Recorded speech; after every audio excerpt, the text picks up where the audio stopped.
ஒட்டுமொத்த இந்தியாவுல இதுவரைக்கும் இப்படி ஒரு கொடுமை எங்கேயுமே நடந்திருக்கவில்லை என்று சொல்லுகிற அளவுக்கு 1992 ஜூன் மாதம் 20ஆம் தேதி தர்மபுரி மாவட்டம் அரூர் அப்படிங்கிற ஊருக்கு பக்கத்தில் இருக்கக்கூடிய வாச்சாத்தி கிராமம் வீரப்பன் தேடுதல் வேட்டை என்கிற பெயர்ல அந்த ஊருக்குள்ள புகுந்த வனத்துறை மற்றும் காவல்துறை கிட்டத்தட்ட 18 பெண்களை தேர்ந்தெடுத்து 18 பெண்களை, அதுல 13 வயது குழந்தை, 8 மாத கர்ப்பிணி உட்பட 18 பெண்களை தேர்ந்தெடுத்து ஒரு கூட்டு பாலியல் வன்புணர்வு செய்தது.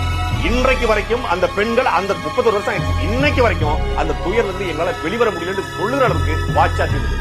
இன்னைக்கு இருக்க 2K கிட்ஸுக்கு, ஜென்சிக்கு, இந்த தாவேகா விஸ்வடிச்சான் குஞ்சுகளுக்கு புரியும்படி சொன்னா, விடுதலை படத்துல ஒரு இடம் காட்சிப்படுத்தப்பட்டிருக்கும். காவல்துறை அதிகாரிகள் வாத்தியார பிடிக்கிறதுக்காக அந்த பெண்கள் எல்லாம் கூட்டு வந்து உட்கார வச்சு அந்த போலீஸுடைய ட்ரைனிங் அகாடமிக்ல வச்சு கொடுமைப்படுத்துவாங்க. அதுதான் வாச்சாத்தி நடந்தது.